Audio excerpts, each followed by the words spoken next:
This is the first Android phone I've ever reviewed. It's called the Doogee S89 Pro, but it should have been called Optimus Brick, because it looks like a transformer and it feels like something you'd build a house out of. Or hit a burglar with. Seriously, you could do some major damage with this thing. It comes with a reinforced case and screen protector pre-installed, and with Doogee referring to it as virtually indestructible, it's clear this thing is designed to take a beating. Doogee also talks a big game about the S89 Pro's camera system, which as a mobile photography channel is the part I'll mainly be covering today.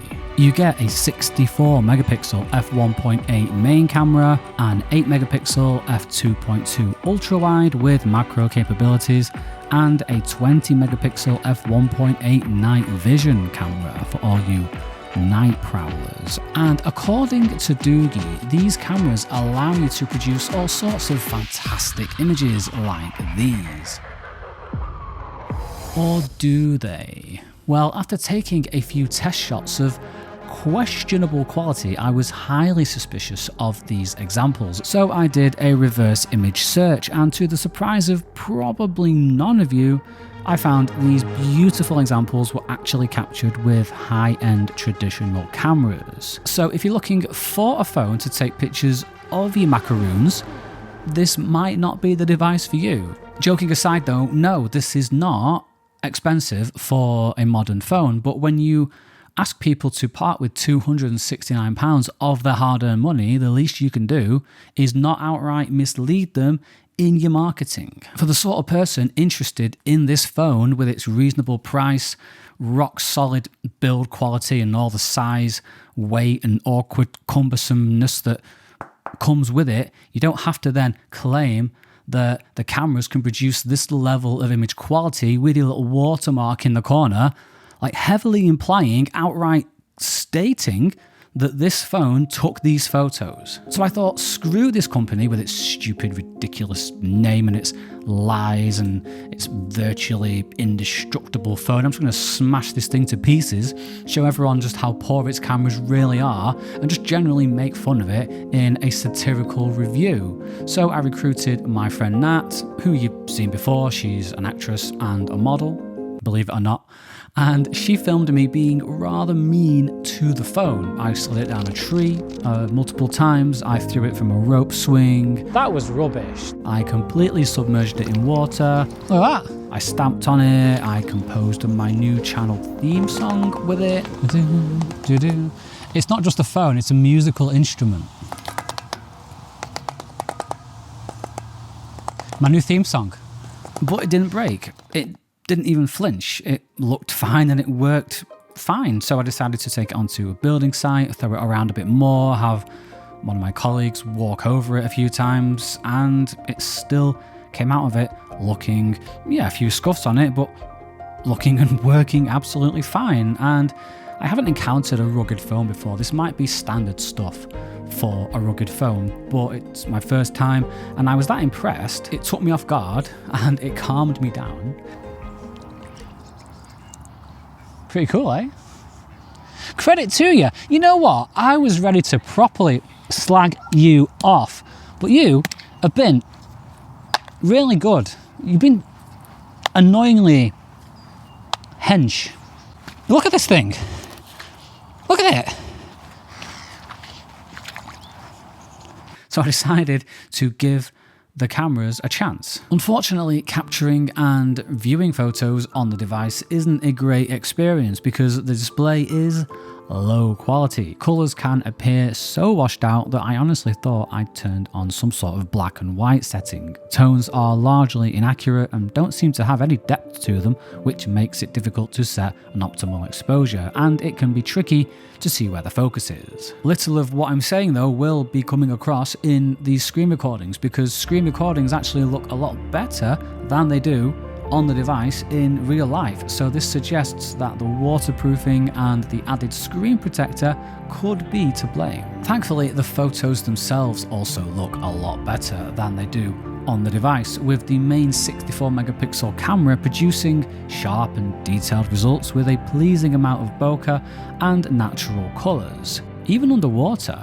And it doesn't just do quite well in perfectly lit situations, it can also handle challenging exposure ranges too. Being able to expose highlights and shadows like this is the minimum standard anybody expects from their phone's camera these days, but this harsh backlit situation is far more challenging, and the S89 Pro actually handled it quite well. HDR mode in the stock camera app, which is only available for the main camera, managed to preserve some of the tones in the sky and produce a not unnatural looking HDR result. And even though this is a JPEG, you can still recover detail in the shadows without them completely falling apart. Where the main camera does fall apart though is towards the edges, but it's still a far cry better than the ultra-wide camera, which doesn't resolve details well throughout the frame, except with close-up compositions, oddly. Neither camera particularly shines though in the absence of a decent amount of light. I set up a few different low light situations, and the iPhone footage that you're watching shows exactly how dark it was in real life, because the Doogee screen recording doesn't give you an accurate idea. And while I wouldn't call the S89 Pro good in low light, it's also not completely useless.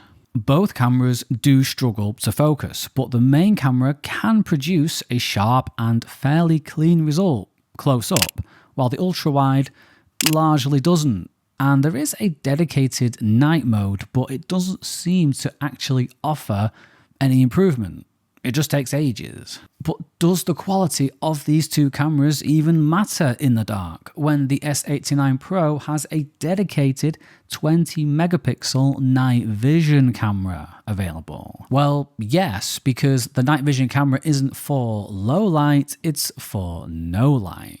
Meaning it literally allows you to see in complete darkness using 4 infrared lights. And while I can see this being extremely useful and helpful when a torch might not be appropriate, like when you're robbing someone's house, for example, I don't know why anyone would want photos with the infrared look. But if you do, then the night vision camera performs quite well. When you're close enough to your subject for the IR lights to do their thing, and after you've won the inevitable battle with the autofocus, then you shouldn't have a problem identifying the brand of jewelry in your victim's home. Finally, I sincerely hope that nobody has bought this phone with the hope of climbing some mountain or finishing some other treacherous escapade or adventure with the hope of taking a breathtaking once-in-a-lifetime panorama, because every single time I try one, the results are inexplicably crap. This is a panorama from my 7-year-old first-generation iPhone SE with its tiny camera, and these are from the S89 Pro. I don't even know. So to sum up, I think the Doogee S89 Pro's camera system performs appropriately for what this phone is at this price. It's definitely not a phone for a photographer, but that's not a surprise. It's not supposed to be, and it shouldn't be marketed as one either. And don't get me wrong, with the right lighting, composition, timing, photography skill and all that stuff, any camera can produce a stunning photo, and this one is no different. But it's definitely a device for snaps that isn't going to snap.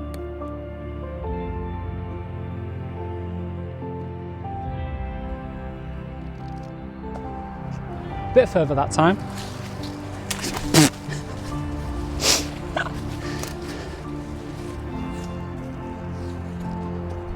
What's that?